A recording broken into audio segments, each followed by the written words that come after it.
HTA. Di sini saya akan menyampaikan materi ringkasan tentang studi Al-Quran. Oke, yang pertama adalah materi tentang Al-Quran dan perbedaan hadis qudsi. Al-Quran secara bahasa yakni qara'a yaqra'u Qur'an atau yang artinya membaca.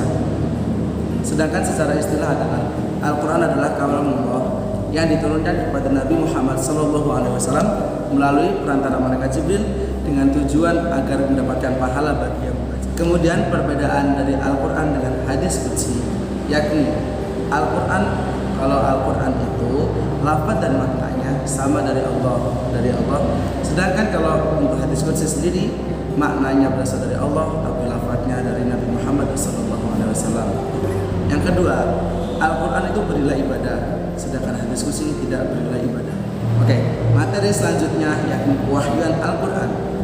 Wahyu sendiri secara bahasa yakni isyarat atau pemberitahuan. Sedangkan secara istilah kalamullah yang diturunkan kepada Nabi Muhammad SAW baik secara langsung ataupun melalui perantara malaikat Jibril. Cara pewahyuan Al-Quran yakni malaikat Jibril menampakkan diri sebagai seorang lelaki. Yang kedua, bagaikan suara lonceng. Yang terakhir, malaikat Jibril mewujudkan aslinya. Selanjutnya, materi ketiga yakni pembukuan Al-Quran. Al-Quran pada masa Rasulullah itu belum dibukukan. Mengapa? Karena yang pertama belum turun semua ayatnya, sehingga pada zaman itu belum ada yang namanya pembukuan Al-Quran. Pada masa Abu Bakar, Umar memberi saran kepada Abu Bakar untuk mengumpulkan Al-Quran. Mengapa demikian? Karena setelah melihat 70 sahabat Nabi yang hafal Quran meninggal pada waktu perang Yamamah, sehingga pada masa Umar bin Khattab diutuslah seorang sahabat Nabi yang bernama Zaid bin Sabit untuk menulis kembali Al-Quran yang dipakai oleh rujukannya dengan sahabat yang bernama sahabat Hafsah. Kemudian pada masa Utsman bin Affan barulah Zaid bin Sabit disuruh untuk menyeragamkan Al-Quran, dan Al-Quran pertama yang sudah dibukukan yang bernama Mushaf Imam kemudian diberi i'rab atau diharakati lagi sehingga menjadi kelamaan menjadi Mushaf Utsmani. Selanjutnya materi yang keempat yakni I'jazul Quran. I'jaz secara bahasa meringkas berasal dari kata mu'jizat yang artinya melemahkan. Orang yang menerima mukjizat disebut mukjiz, sehingga mukjizat sendiri adalah perbuatan atau peristiwa yang luar biasa yang dialami oleh seseorang atau baginda kita Nabi Muhammad SAW dengan tujuan melemahkan apa-apa yang telah ditantang oleh kita.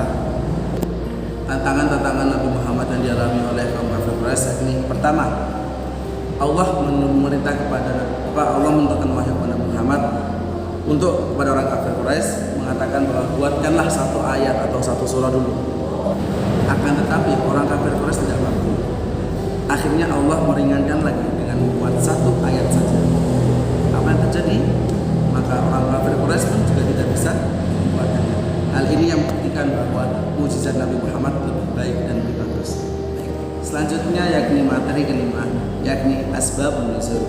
Asbabun nuzul adalah idhofah dari asbab an-nuzul, sehingga dapat disimpulkan asbabun nuzul adalah kejadian yang luar biasa yang terjadi pada masa dan pada waktu yang tertentu. Baik, selanjutnya materi yang keenam yakni munasabah. Munasabah adalah bentuk masdar dari kata fi'il nasabah yang berarti keterkaitan atau kecocokan, sehingga dapat disimpulkan di sini adalah munasabatul Quran adalah kesesuaian atau hubungan yang sesuai antara ayat dengan ayat maupun surah dengan surah. Materi yang terakhir atau materi yang ketujuh yakni tentang Makki dan Madani. Makki sendiri ialah surah yang turun di Mekah, sedangkan Madani adalah surah yang turun setelah di Madinah atau setelah Nabi hijrah.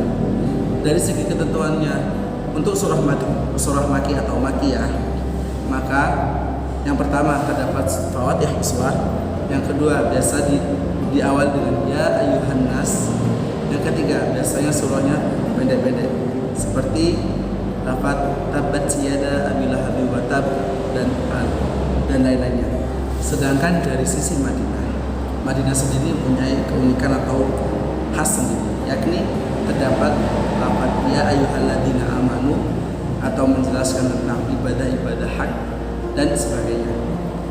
Demikian presentasi atau materi yang saya ringkas ini, kurang lebihnya saya mohon maaf. Untuk itu, terima kasih. Wassalamualaikum warahmatullahi wabarakatuh.